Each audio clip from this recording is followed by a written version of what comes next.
Welcome to Faith Lessons. This is Dr. Scott Stripling, Provost at the Bible Seminary, and this is 1st and 2nd Samuel. 1st and 2nd Samuel were one book in the Hebrew Bible, but they're two books in the English Bible. It gives us the story of an important transitional period in Israel, bringing to a close the period of the Judges and introducing the period of the United Kingdom. And Samuel is the transitional figure because he's a judge, but he really plays an executive role as a prophet, and then is the one who's going to anoint the first two kings of Israel. The book opens with an amazing story that takes place at Shiloh, which was the center of Israelite life and worship for over 3 centuries. And a woman named Hannah comes, and in great desperation, she's crying out to God because she does not have a child. And God answers that prayer, and she completes her vow, and she gives Samuel to the Lord when he's old enough to be weaned, and then he's raised in the house of the Lord at Shiloh.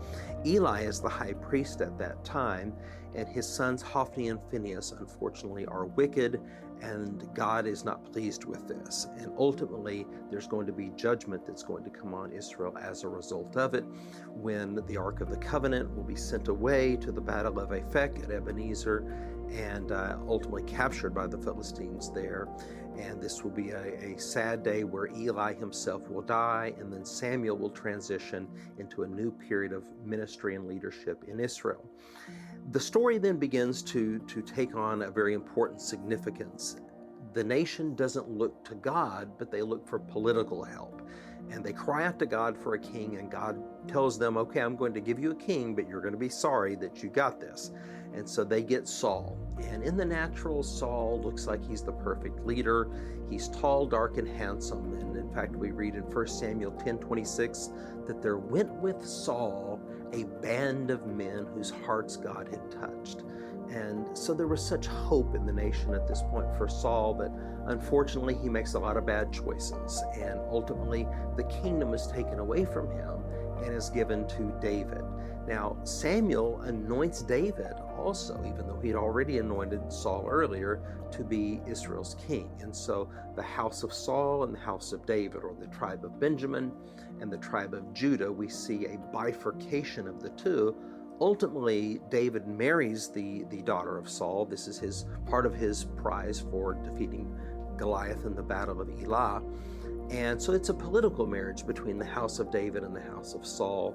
And later, when David becomes king over all Israel, he makes Jerusalem his headquarters, and Jerusalem is half in the tribe of Judah and half in the tribe of Benjamin. So it's a perfect compromise between these two powerful tribes in the early period of Israel. So as we see David getting stronger and stronger throughout 1 Samuel, the women have a very popular song that they like to sing, that Saul has slain his thousands, but David his 10,000s. And this does not bless Saul, of course. And so through his insanity, he tries to kill young David. Ultimately, Saul himself is killed along with his son Jonathan, and their bodies then are hung from the walls of Bet-shean. And this tragedy, when it reaches David's ears, he cries out, "Tell it not in Gath, and speak of it not in Ashkelon." In other words, not among the heathen, that the king of Israel is dead. And as we move into what we would recognize as 2 Samuel, we see the good, the bad, and the ugly of the reign of David. How Israel reaches its apex of strength and in power. David has a heart after God. He sets up a tent in Jerusalem where the Ark of the Covenant is, and we would call the Tabernacle of David. And a whole new order of praise and worship is entered into, and he demonstrates his heart after God. Sadly, he also has an adulterous affair with a woman named Bathsheba and tries to cover it up by having her husband Uriah killed at the Battle of Rabbah Ammon in Jordan.